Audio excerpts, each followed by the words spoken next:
এবার আমরা একটু মানিকগঞ্জে যাব, যেখানে 515টি ভোট কেন্দ্র আছে 3টি আসনে এবং সেখানে ভোট গ্রহণ চলছে।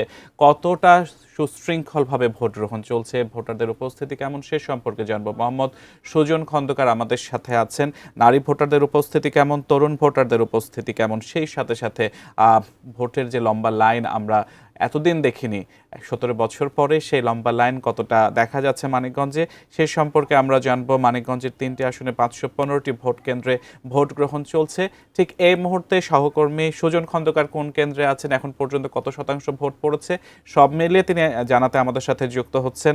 সুজন খন্দকার, ধন্যবাদ আপনাকে। আমি এই মুহূর্তে রয়েছি মানিকগঞ্জ 3 আসনে। আপনাকে জানিয়ে রাখতে চাই, আজ সকাল 7:30টা থেকে কিন্তু মানিকগঞ্জের যে 3টি সংসদীয় আসন রয়েছে, এই 3টি সংসদীয় আসনে কিন্তু ভোট গ্রহণ শুরু হয়েছে। সকালবেলা ভোটারদের উপস্থিতি কিছুটা কম থাকলেও বেলা বাড়ার সাথে সাথে ভোটারদের উপস্থিতি কিন্তু বেড়েছে। আমি আপনাকে একটু জানিয়ে রাখতে চাই, আমি যে আসনটিতে দাঁড়িয়ে রয়েছি এটা হচ্ছে মানিকগঞ্জ 3 আসন। মানিকগঞ্জের সবচেয়ে গুরুত্বপূর্ণ আসন হচ্ছে এটি। এই আসনে মোট 9 জন প্রার্থী কিন্তু বিএনপি, স্বতন্ত্র প্রার্থী সহ বিভিন্ন দলের 9 জন প্রার্থী কিন্তু প্রতিদ্বন্দ্বিতা করছেন। আমি এখন যেই কেন্দ্রতে আছি এই কেন্দ্রতে মূলত 3200 ভোট রয়েছে। সকালবেলা থেকে এই কেন্দ্রে এখন পর্যন্ত প্রায় 35% ভোট কিন্তু কাস্ট হয়েছে।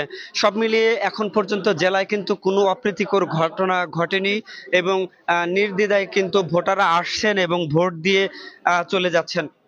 আমি আপনাকে আরেকটা বিষয় একটু জানিয়ে রাখতে চাই যে মানিকগঞ্জে মোট যে 3টি সংসদীয় আসন রয়েছে, এর মধ্যে মানিকগঞ্জ 3 আসনে কিন্তু বিএনপির হেভিওয়েট প্রার্থী আফরোজা বেগম রীতা এবং তার যে অপোজিট প্রার্থী আছে স্বতন্ত্র প্রার্থী আতাউর রহমান আতা, উনি কিন্তু বারবার বিভিন্ন অভিযোগ করছিলেন যে বিএনপির যিনি প্রার্থী আছেন উনি কিন্তু তার নির্বাচনী যে আচরণবিধি উনি কিন্তু মানছেন না, তার যে পুলিং